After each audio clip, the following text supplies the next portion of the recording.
Mhm. So they were like live streaming the dance comp on a TV backstage, and they had a bunch of fans going. So all of the first years were like, half out of suit, crowded around the TV, just like watching this. Yep. And the vibe was just so supportive. Everybody was like, "Oh my gosh!" Like,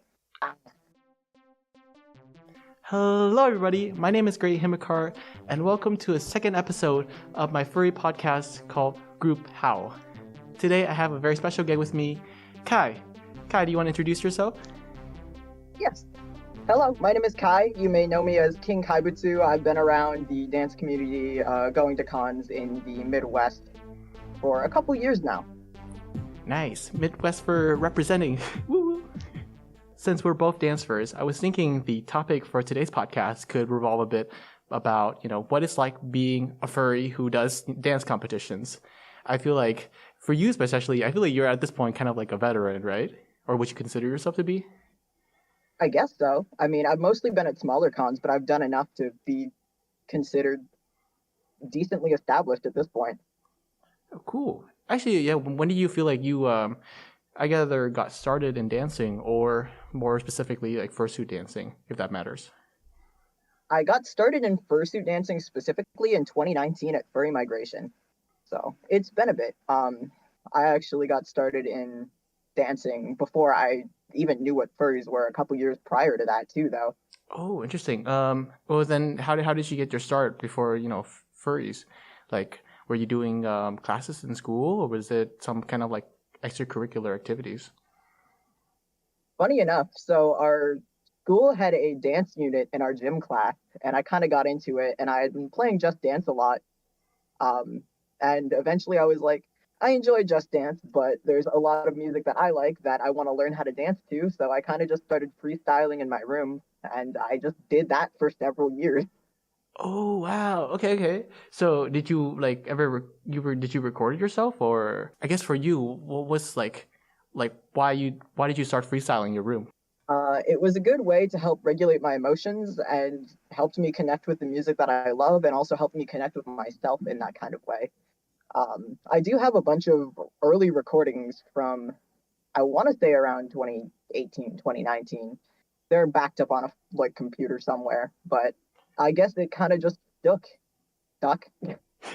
Oh, that's cool. Wait, I kind of relate to that because for me, before I got my first suit, I think the summer before, I still had maybe like I had it in mind that eventually I'll be doing dancing in fursuit, but I was just at like a summer internship, and we were lucky enough that they placed us in kind of like a corporate housing where we were with the other interns, and it was an apartment building that had a gym, and so for that summer, I found there was like a kind of a yoga room where there's this pretty open space, and I would just record myself and like play. It was literally like Ariana Grande, and then just start freestyling out at some hours in the afternoon, and that was a lot of fun.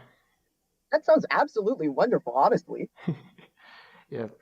Although sometimes people will look at me funny because, I'll be playing like kind of like girlish songs. I think I mentioned to you like I love Doja Cat, and then just seeing some dude in like a red hat just like vibing to Doja Cat freestyling, and I didn't really know technical moves at the time, so but I felt like it was a good way to just kind of get the energy out there and like in some ways just I don't know whatever emotions you have, just kind of express it through your body.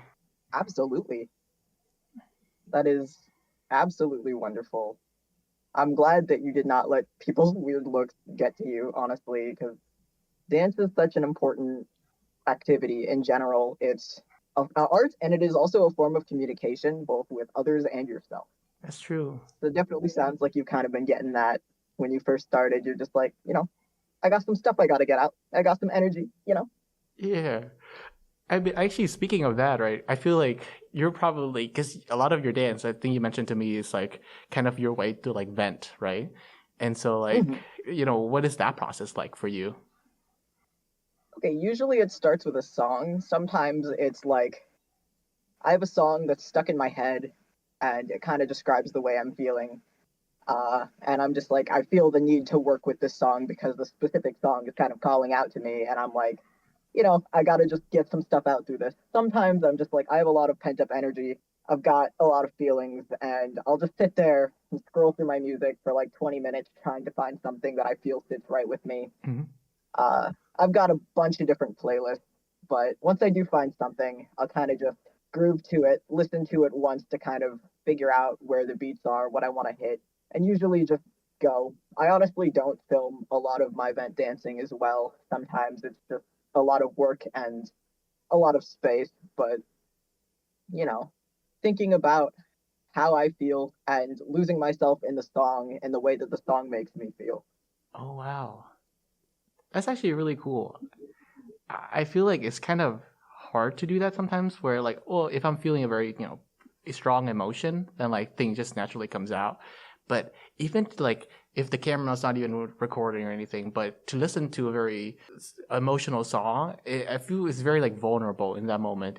Even if you're like dancing in yourself by yourself in your apartment or your room or whatever, getting comfortable in that headspace where you're just like instead of trying to contain everything inside, I'm just gonna let it out and see what happens. And even if it like looks kind of bad or janky or anything, it like that's okay. I feel like that's something that took me a while to get used to, I think, and I'm still probably working on. Honestly, I think it's definitely a journey. I still get in my head when I'm like, this doesn't feel right, or I didn't do this as clean as I could, even though it is what it is, and the fact that it exists at all is honestly what it needs to be. And you know, definitely just um, keep at it. Honestly, especially if it's helpful, it can be very difficult to be that vulnerable and not judge yourself while doing it. But Yeah, thank you. I appreciate that. That is the one thing that you pointed out. It was that I want to talk more about. So, I think for me, one of the most difficult thing when first starting out was well, I would go to like a dance studio I found that'd be empty at night and play different songs. And I'll come like once a week. It'll be like Monday at 8 p.m. or whatever. And I remember the thing that was difficult for me was like there would be some weeks where I just like watch recording of myself and be like nothing's working, I'm way off beat, and then once I realize that like what I'm dancing to or what I'm making is not very good, they get into my head, and then basically like the rest of the practice just kind of, I don't know, I just kind of put it away, say okay, this is like a failure for today. But I realize that that's not the best way to go about it. I don't know. What do you do when you're kind of in your head like that, or how do you avoid that kind of negative energy building up? it is honestly really difficult, and sometimes I still have a rough time with it. I kind of felt that way after Quadifer. I'm not sure why, but usually one of two things, or there's like one of two ways that I go about it. One way is like I'm looking at it and I'm looking at the things that I know I need to improve on, and so I'm like, okay, that's something to work on. Make a note of that, and then honestly, I will go watch other dancers and study to get ideas of what moves I can do or how I can sharpen that up, you know, get where I need to be. Or like go back to basics. Drill foundations is never a bad thing to do, honestly. Um, when you've got foundation dance moves, whether it be hip hop or whatever style in your muscle memory, it can be easier to draw on those so you start feel like you're drawing left blanks and just practicing those to make sure that they're sharp. That can just be something mindless to work on. So even if it doesn't feel as productive emotionally, you can still feel like you're being productive long term. That, or sometimes I will take a step back for like a day or two and try not to push it because dance is also an art. And if you push yourself to do an art when you're not feeling it that much, you can burn yourself out. And it is really difficult. It sucks because usually it's just like, oh, I want to dance. There's the energy, but it just doesn't feel right and I can't get into it. So I'll just put practice by the wayside, but get back into it for fun. Like Mm-hmm. if I'm brushing my teeth, I usually listen to music. And so I'll start, dancing a little bit while brushing my teeth. And I'm not worried about it being good. I'm just grooving. Letting yourself get back into it naturally like that without that pressure of, okay, I'm going to sit here and dance. Just if music is there and you feel like it, get back into it. That's true. I think one of the thing I enjoy the most is just like when I wake up in the morning and I have that half an hour before I get to work, or it's like an hour, and I would like put on like songs, and sometimes songs just be hitting different in the morning. You got like you're awake, your mind is like, and when you're just brushing your teeth or you're in the shower, I don't know why I'm like, why can't I dance to this all the time? Why can't I feel like this good, you know, consistently? But So that is absolutely understandable. I kind of like the some of the techniques I think you mentioned there about taking a time away, so giving your time, not forcing the trying to get like whatever dance you were trying to think of, and going back to like basics and foundations. I think like what would you consider those to be like, if you were to drill and do like let me just focus on my like the foundational moves, like what kind of things would you do? Because I genuinely don't know. I usually start with hip hop. It's very versatile and works with a lot of music. A lot of the moves are very easy to learn, and there's a lot of them. Hip hop has a very deep and rich history, and educating yourself on both the history of hip hop and the foundations is honestly worth it in general. No matter what style you practice, I think it's worth it. Mm. Occasionally, I in the past have looked into tutting a little bit and voguing, I think, or like vogue arms, but I was not really feeling that very much. But I think my honest foundation lies in hip hop. Actually, that is a something that I kind of want to understand more for myself, because I feel like, especially in the I guess the U.S., right? Like hip hop seems to be kind of the like the popular style that popular I guess maybe dance philosophy that a lot of people relate to and practice in. And I think just for me, I wasn't aware of like there would be like popping or locking or whacking, all these styles. And I remember going to my college had a workshop about like hip hop, and I think it was focused on more the history and culture. But then we have like a little like learning workshop, and honestly, okay, I went through that and I thought that was really cool, but I also got very intimidated because like I don't know, there's just like so many layers I feel like I'm missing that I don't know where to start. I think that honestly, YouTube has been a really good resource. And talking to other dancers, if there's any like crews in the area, I'm sure they would be more than willing to chat about it. It can be intimidating, but if it's genuinely an interest to like look into the history, there are definitely people that can help you with that. I think Mm. one of the people that kind of helped me look into that was Hanzo or Pseudo Normie. Oh yeah, Hanzo did the organization for Dragon Dojo at A&E this past year, and Yeah, yeah. yeah, that was sick. He does some absolutely phenomenal work. He is incredibly knowledgeable. If you ever are at a con with him and he's not too busy, I would definitely suggest picking his brain if he is down for that. That's true. I feel like I'm gonna try to hit him up against this like upcoming A&E, because I got to talk to him like briefly, maybe like 10-15 minutes last time, and I was asking the similar thing about like how do I get started in hip hop, and he provided some like really great ideas and like workshop tutorials.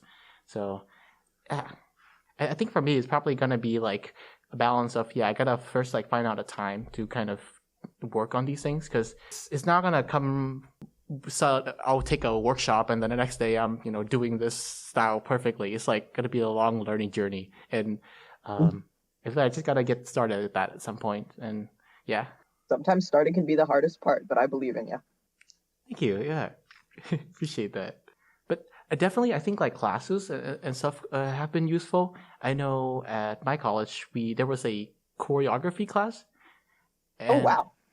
yeah, it's very rare. Like, I think like in total there's like 3-4 dance classes for the entire like course catalog. But that one, I like the way that they're structured in the sense that they kind of the whole assignments for us was very open-ended prompt. Like they'll say, okay, here we're doing this exercise where it's kind of contemporary dance, where like take your name. We have like a box, and then we're gonna pick random points in the box that corresponds to like letters. So top right is H, bottom right is A or something, and you're gonna have to spell out your name and touch all those points in the box. But you decide what the transition looks like. Oh, wow.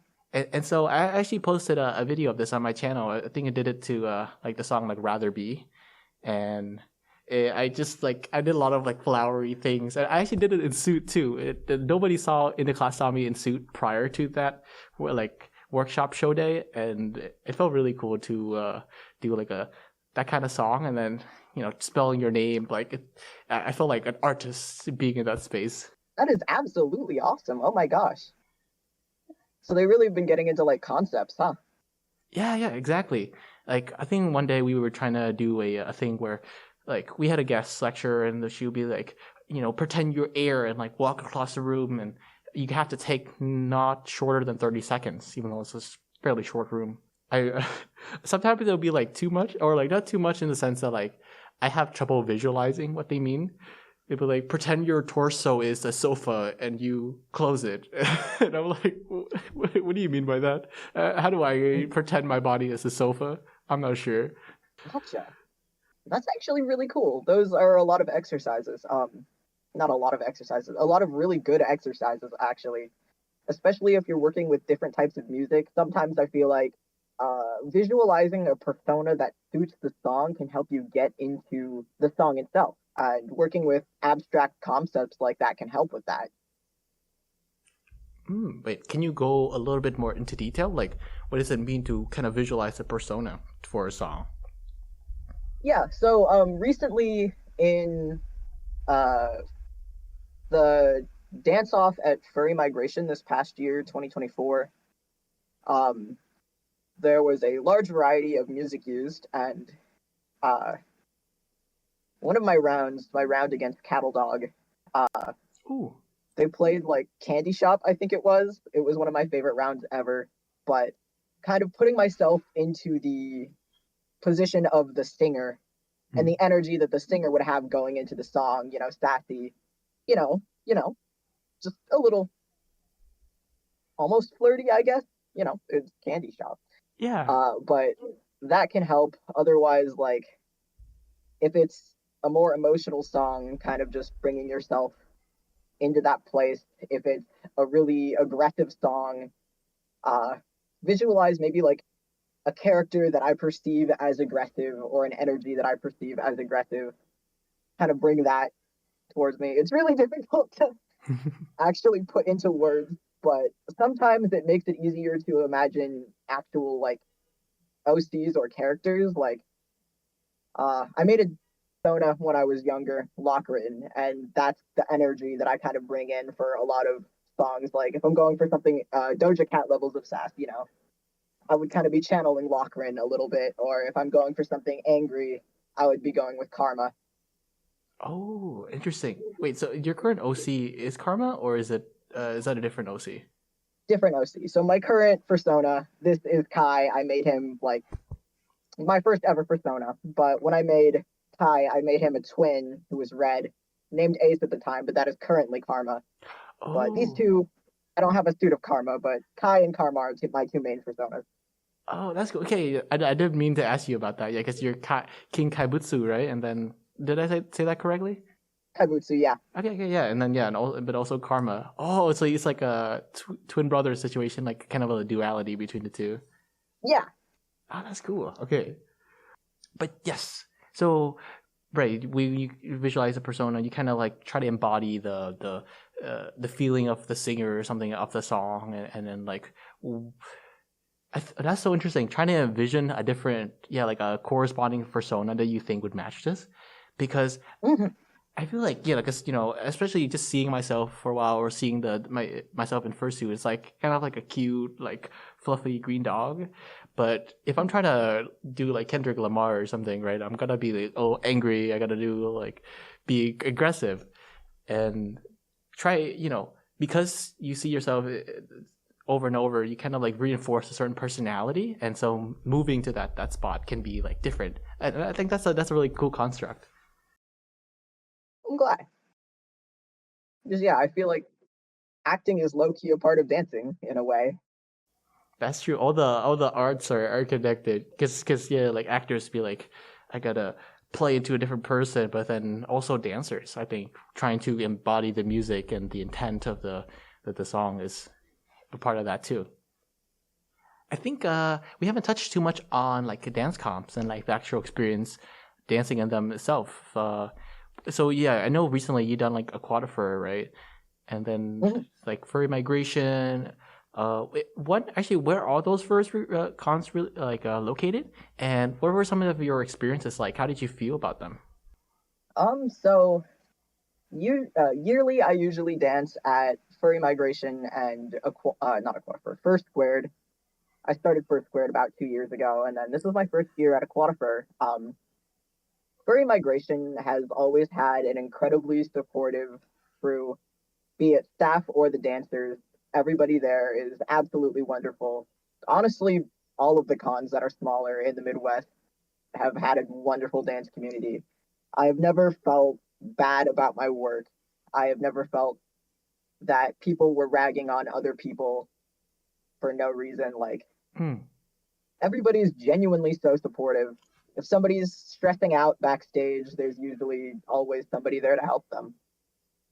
You're saying that, and I'm getting these like similar emotions for what I felt at like A&E, so Anthem New England this year, because it's also my like local con in Boston, and I remember like I just had this kind of like euphoria moment where I think it was either prelims for either the dance battle, so like the Dragon Dojo, or the actual dance comp itself. I couldn't remember, but after everybody performed, people were like enthusiastically like cheering, like clapping, and even before they're like, they'll yell their name out, "Go, you got this!" And the emotion, the supportiveness of that room, I felt like I had a thought where I said to myself, "Man, I wish I could just be here forever." Like I just want to just take the energy that's in this room in a moment, encapsulate it in a jar or something, and just hold on to that. If I could just be in that space, it would be like awesome. I wholeheartedly understand. Yeah, I think that was like a big, not turning point, but a realization for me, because for a while I felt like I was kind of focused on wanting to win, like wanting to be good enough that you could place at a dance comp. Uh, and I'll think about it months prior, like, oh, this choreo's looking so good, I'm gonna do so well. But then I kind of realized that, like, well, one is it's not bad to want to win, but actually being in a supportive community where you're supporting each other as like artists, as dancers, is just, I don't know, feels like a lot more impactful and meaningful to me. So I kind of want to just been focusing on that more now. Absolutely. It's good to have a little bit of drive, something to work for, but honestly. It is not good to let that be the only reason. It You get a lot less burnt out if you're dancing for you, for yourself, and not just for a placement. And honestly, like, it's just cool to have that opportunity to be on stage at all. I really think every single time I show up, and if I don't place, I'm just happy to be there. I'm happy to have that experience, see everybody, to be a part of that community regardless. Yeah, that's a really good way of looking at it. And yeah, that energy is definitely absolutely contagious. I wish I could carry that in my day-to-day life too. You are so real for that.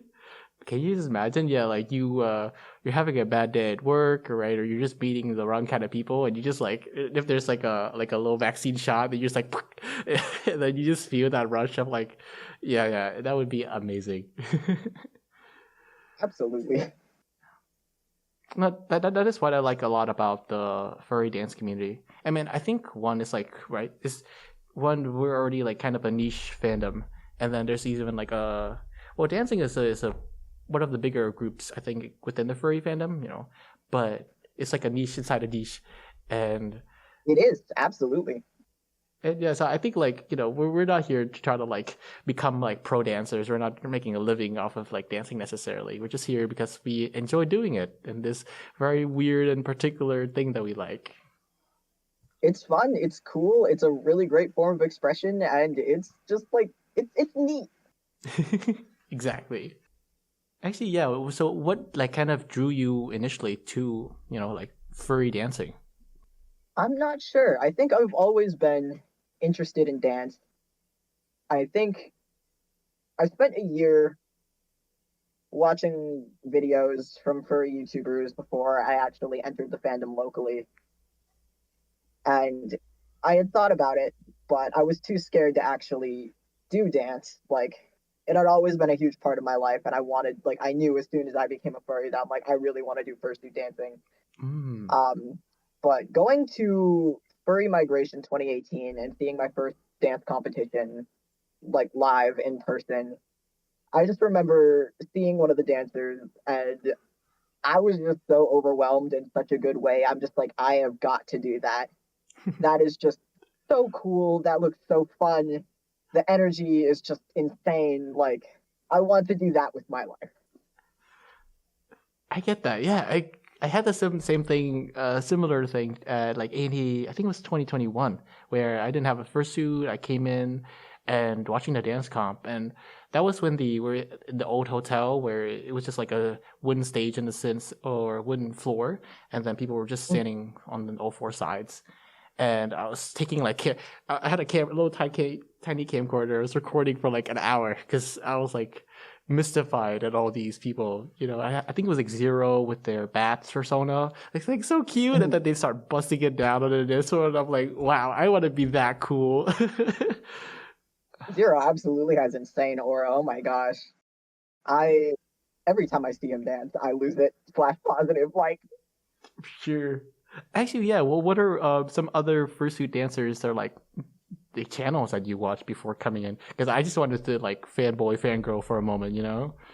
I think going into it, I watched Rin, Ray's. There's a lot. I'm trying to remember. It's been a bit. Uh,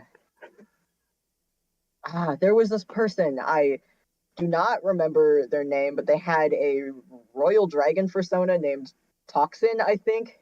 Ooh, yeah. Uh, they had a bunch of dance videos, and I was obsessed with them, especially the I'm sorry, there's a specific song they danced to. I cannot remember the name of it. I think it was like it was a Lucian remix, I think. I don't know. But uh of course people like Strobes and I'm sorry, I don't know why I'm drawing a blank. No, no, no. You're totally good. I am trying to dig up memories from like probably 6, 7 years ago. Because I would have like I think it's a similar thing for me. I think I saw the Anthrocon dance comps, and that was like the first con I was aware of, and I was like, wow. One, the artist gallery looked huge, humongous, and the dance comps, just watching people like Strobes and Taylor, and I think like Telephone did an act one. That was Yes. cool. Oh my gosh, Telephone and Taylor. Oh, they were.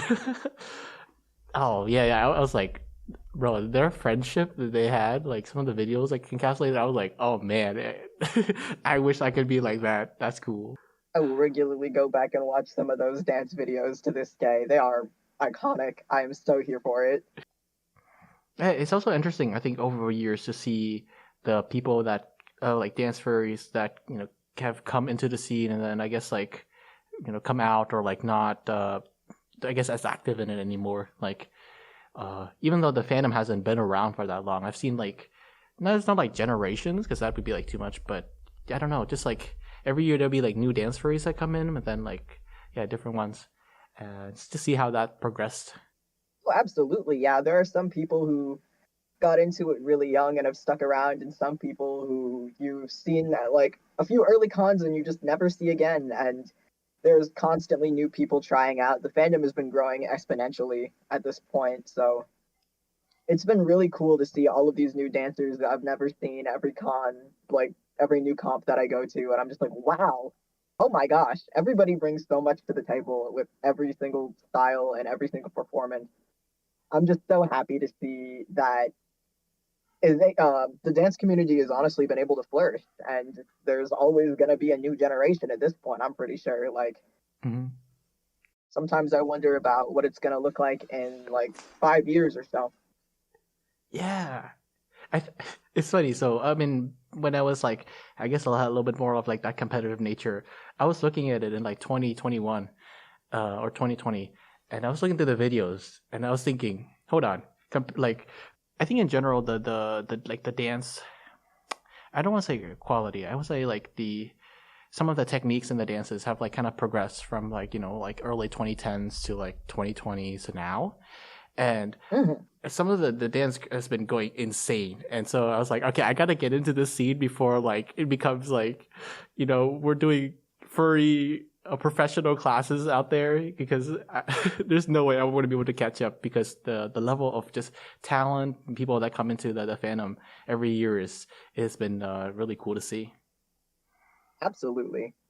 People are always growing, and I also feel like part of that has to do with the fursuits have been evolving over time in general to get more comfortable. Tons of different ways to make head bases as comfortable and lightweight as possible. Doesn't factor in that much, but having a comfortable fursuit that works with you, that's not too bulky or too weird in a certain type of way, definitely helps. That's true. Now we have like people worrying about ventilations, adding additional fans, having like making using lighter thing like foam, or even like 3D printing the head. Oh, Mhm. it definitely I think it does make a difference. Oh, because overheating has been like such an issue for me. I know it's like I would dance for a few minutes even at home, and I'll try to record a video because I'll say, okay, I gotta do this. Otherwise, like if I dance to a song for like 20 minutes in suit, I know I'm gonna be drained, and I'm not gonna do anything else. Like, how do you deal with that kind of like, I don't know, overheating? So I guess one of the ways in the summer I try to do like heat tolerance training where I'll just go out on walks, usually out of suit because I don't want to, die. But I'll go out on walks and just see how long I can tolerate it. Um, if I'm fursuiting but not like dancing, I have this little fan that I can wear around my neck. Mm. That has helped a lot. Honestly, mostly just practicing. I think the more you dance in your suit, the more you get used to the heat, but it's still not an easy process. And honestly, I'm really bad at it.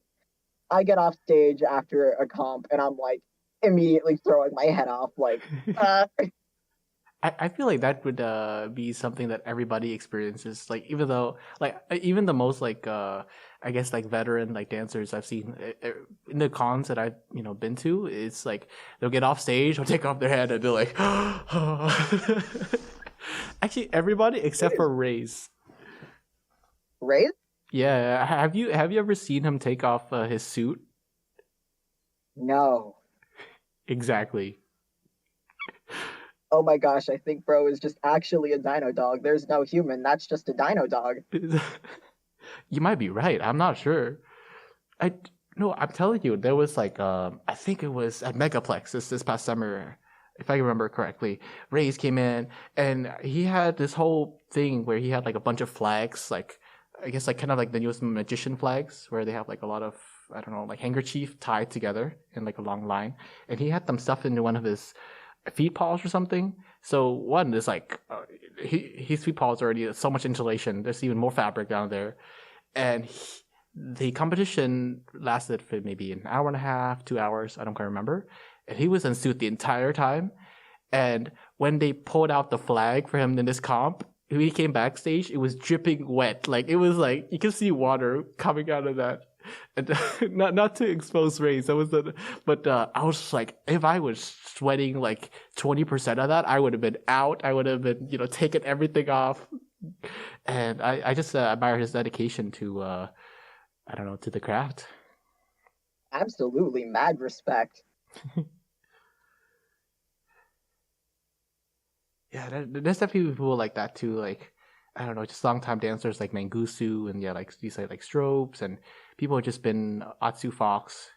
Um, man, even at comps, like now, I'll meet them, and I'll just get starstruck still. And I know it's like we're not supposed to try to idolize people too much, right? Everybody's just still like a normal person, but Mm, it is cool because you kind of like see what they're able to do with their with their dance and their performances, and you just, I don't know, just kind of gets awestruck a little bit.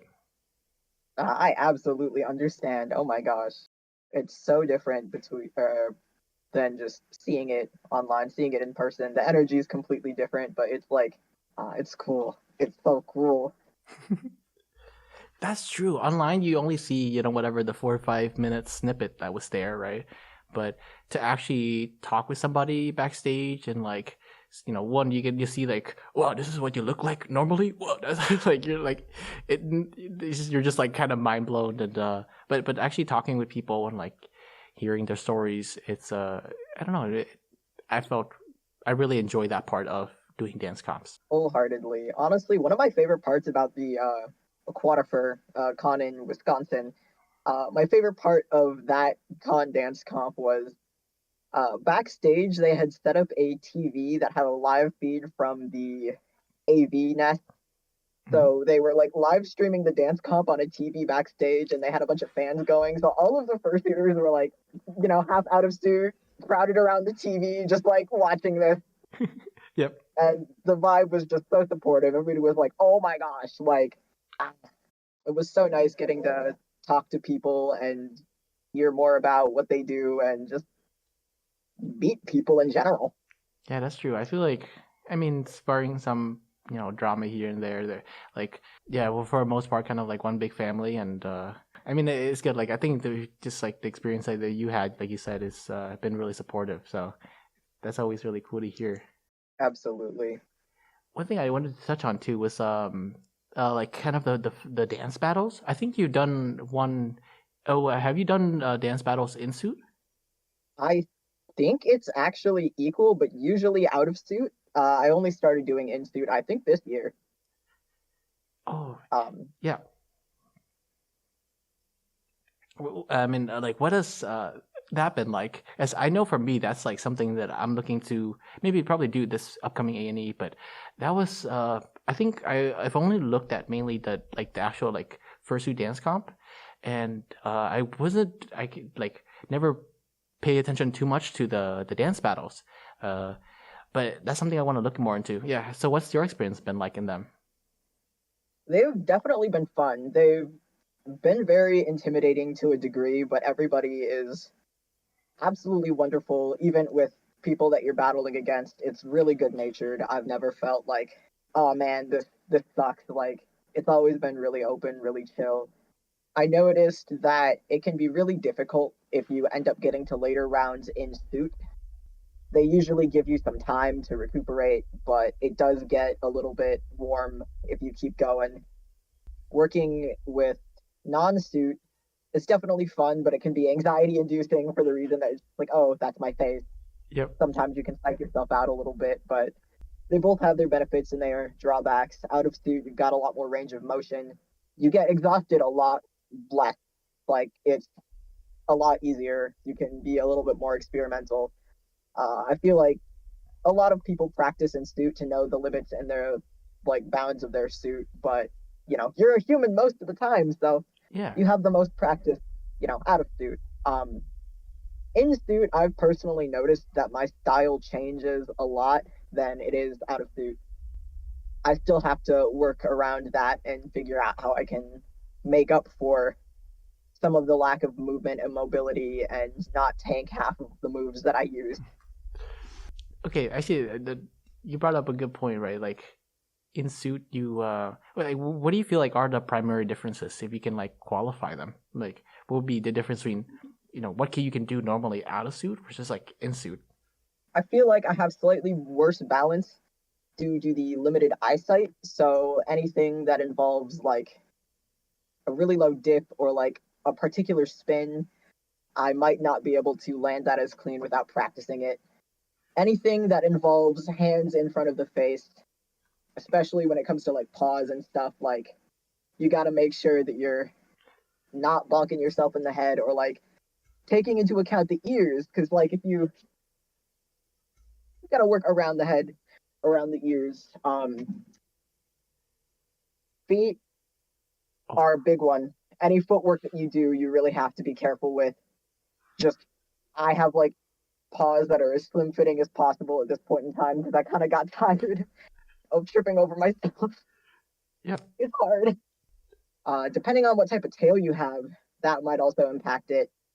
Uh, I have two different versions of Kai's tail. One that I recently made, that's like a kind of thin demon style tail, and like one really big like wagging puppy tail. And it's really hard, I noticed, to do floor work when you can't lay down flat on the floor at times.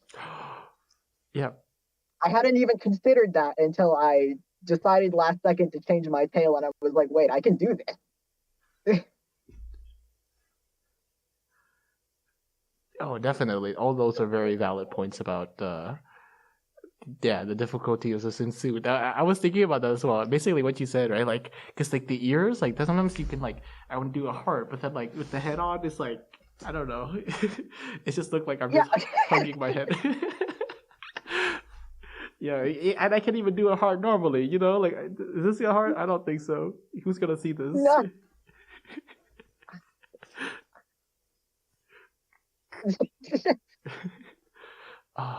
I know with fans too, because I was like did the like megaplex with them.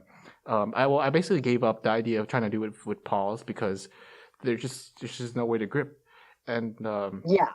but even with like gloves, it was still like I feel like some of at the end I was messing up a little bit, and I realized that because with my hand I can like have a better feel, like just without anything on, of where like the fan is, how much of it's open, and but it's once you add any kind of layering on top of that, it kind of removes that like sensation that you have with your body in some ways.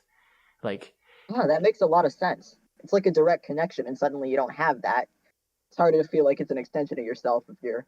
exactly, I think even the same thing with the arm sleeves, because I think the interesting part is like because I only have arm sleeves and not like a bodysuit yet. It's like I feel like this is like a one like long stick, and so like bending it is like I don't know, it's not as direct if you do it with your elbow. It's like not as pointy, and then like when I make my movement, I tend to do a lot of like treat it as one long thing rather than like. But I think when I'm dancing by myself, I have a lot more like arm and shoulder like interaction. I don't know. It's just very interesting. Gotcha. That makes sense.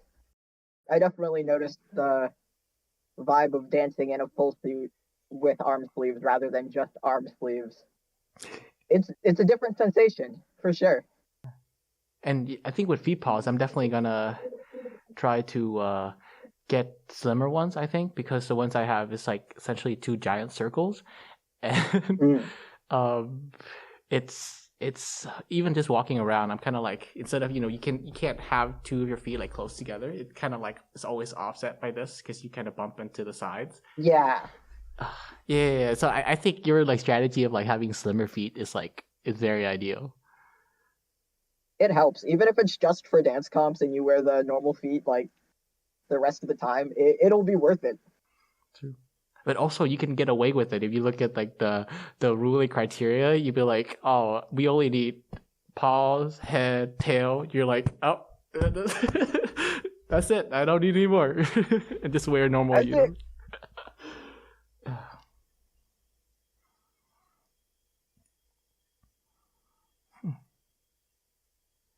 But yeah, oh, and I think when I was talking about like getting your opinion on dance battles, I know that's like, I only did one ever, and it was at like at A&E, the Dragon Dojo, and it was kind of a funny, but also like when I look back at it, a little bit like embarrassed because you basically have to do two battle consecutively. You do like the one against the number. Everybody has a number.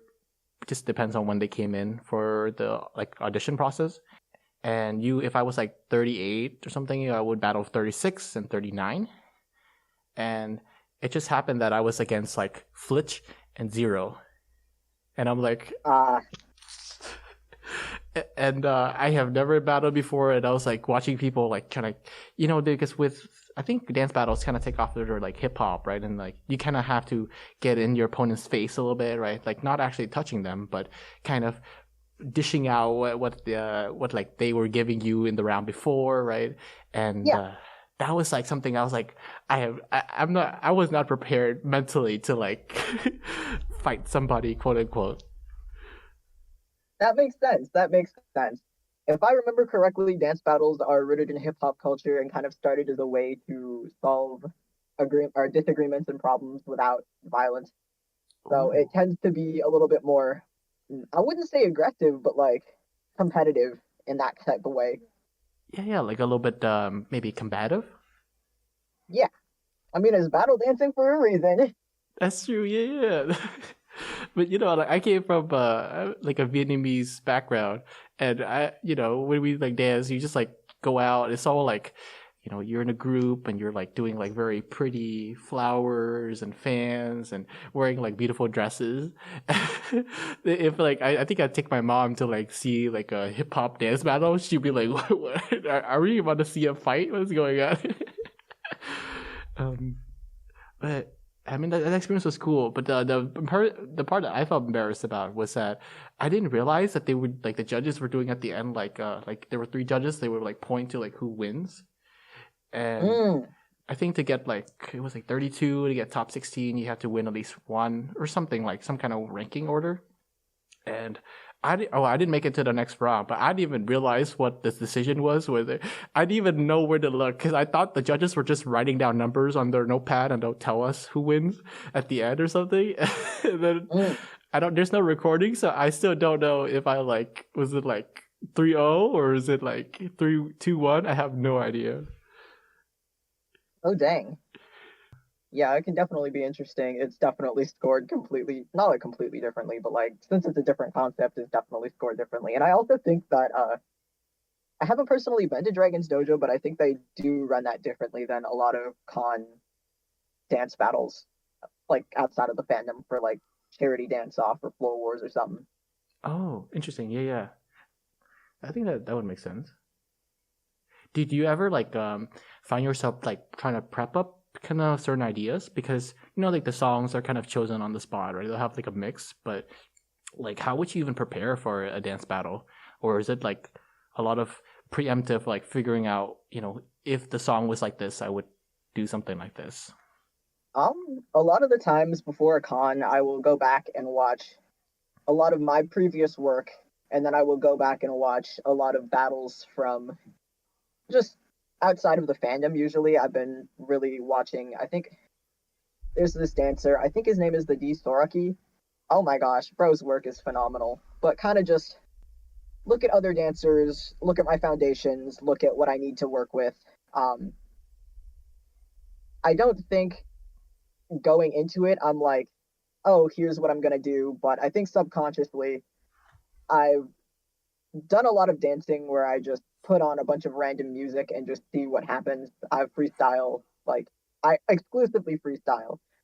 So once I hear the song, I'm immediately thinking like on the spot, this is how we're gonna handle it. I think this is the vibe that the song is. This is the vibe that I can bring. Having a couple, I guess, preset things where you've worked with similar music helps, but I find it hard to prepare something specifically just because you really never know what you're gonna get. Mm.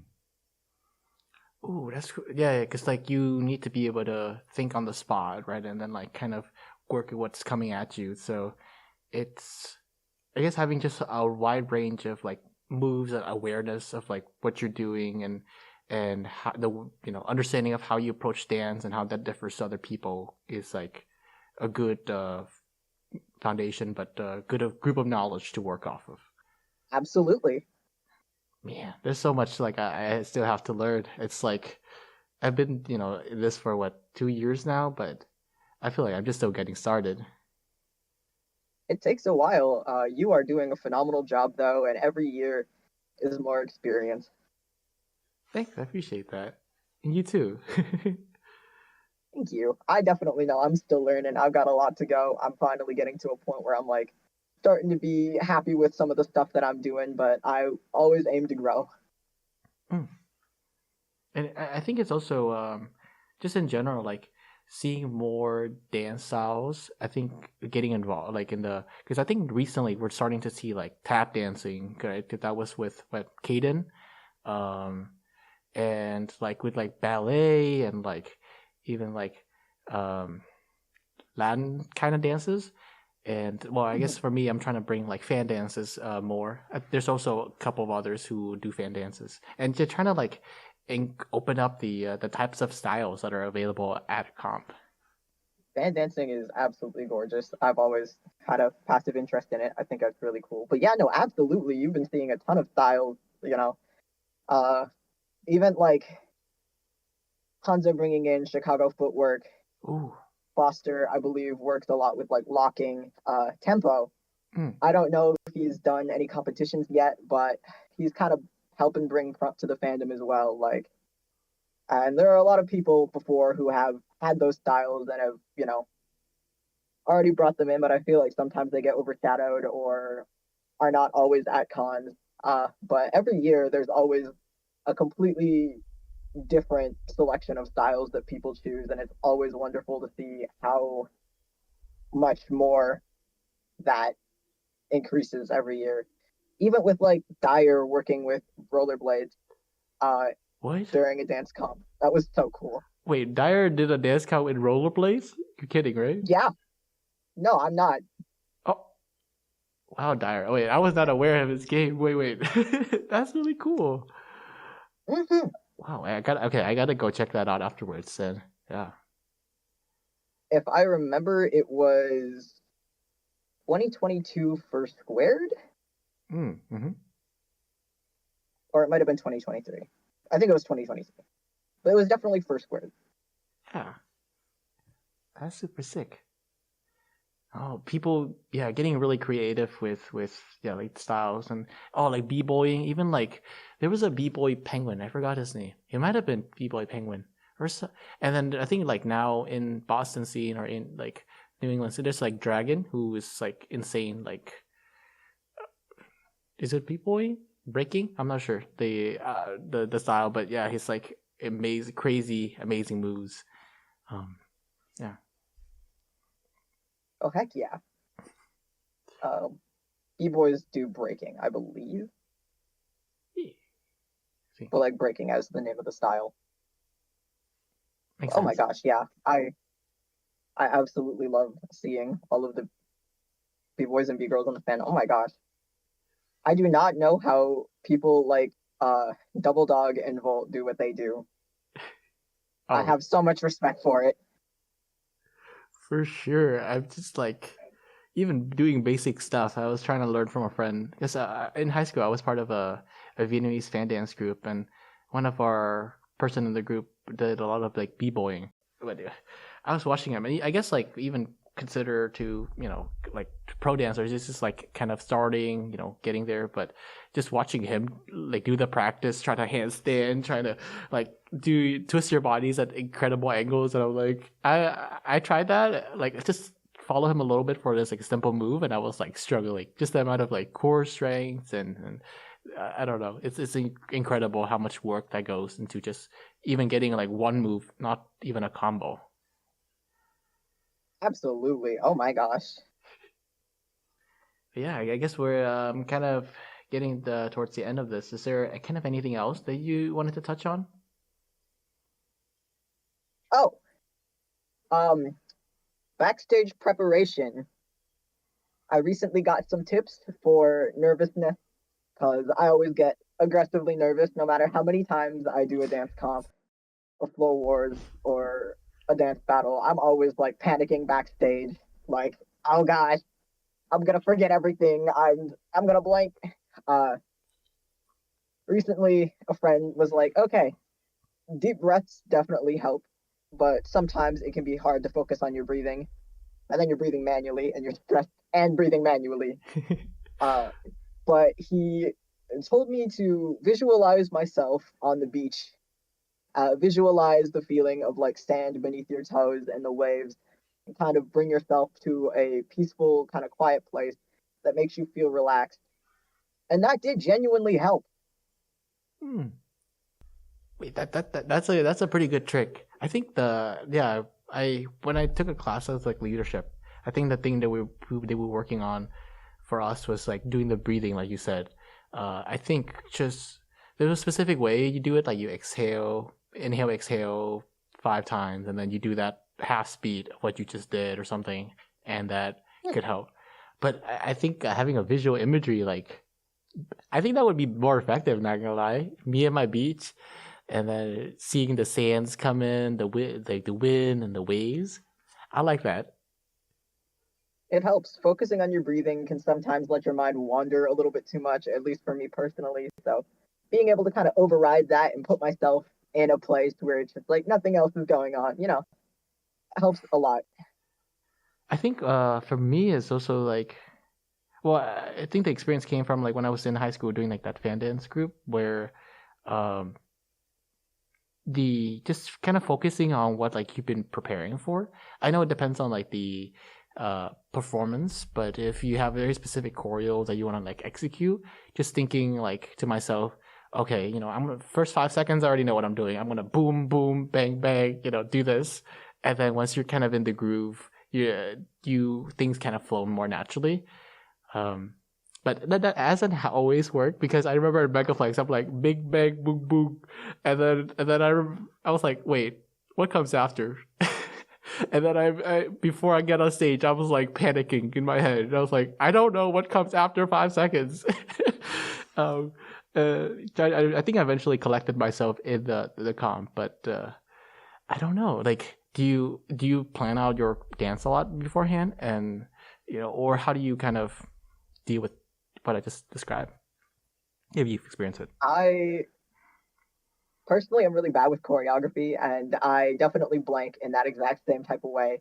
So I usually don't do that personally. That's why I don't go to major comps, just because it's like they kind of want to make sure you choreograph. But I will run through my song quite a bit and freestyle to it. And the more that you freestyle to it, the more you start to figure out where certain beats are, certain concepts that you end up picking up sometimes stick. So Hmm. every once in a while, I will actually accidentally make a little bit of choreography for one specific section. I guess just having it be near muscle memory is probably one of the easiest ways to get through that, run through it to the point where you can run through it without the music. Uh, Try not to psych yourself out too much, although I can't say anything about that. Um, Yeah. but I don't know, mainly practice, even if you're not practicing, like listening to your song quite a bit can definitely help. Oh, that's interesting. 'Cause so do you like with your dance comp, even your dance comp like performances, do you still approach it with a lot of like freestyling in mind? Oh, yeah, absolutely. I have no idea how it's going to look until I get a video back. Wow, that's great. No, because I've seen your like AQF and like even your my furry migration dance comps. I'm pretty sure there's like they look very good. I would not like realize that you were like it's primarily freestyling. That's very cool. Thank you. Yeah, like it's kind of all I've known, so that same practiced vibe that comes with practice for choreography, I kind of learned how to get that feel. I watch a lot of when picking up freestyle moves, I think I've learned a lot of it from choreography. I need to go watch more freestylers, but like I feel like some of that smoothness and some of those transitions I've picked up a little bit and subconsciously been implementing a little bit. Hmm. That's cool. Yeah, so I guess like having experience in like the just building up your knowledge, building up your familiarity with the song and freestyling enough would help with that as well. That's cool. Yeah. Well, I think that probably wraps it up for today. Thank you, Kai, for so much for taking the time to get on the show. I just like it's been absolutely blast talking to you. I feel like the time just what an hour or so just passed by so quickly. So yeah, thank you for coming on. Thank you for having me. It's been absolutely wonderful to pick your brain about these topics, and it is always great to talk to you. Yeah, say we definitely gotta talk a little bit more about dance in the future. I feel like there's so much more to like to talk about. Oh, absolutely. I am more than happy to help with just talking about dance in general, trading resources, trading tracks. Like, I got you. Heck yeah! All right, I guess that'll make it for this video. I'll see you next time. See you next time.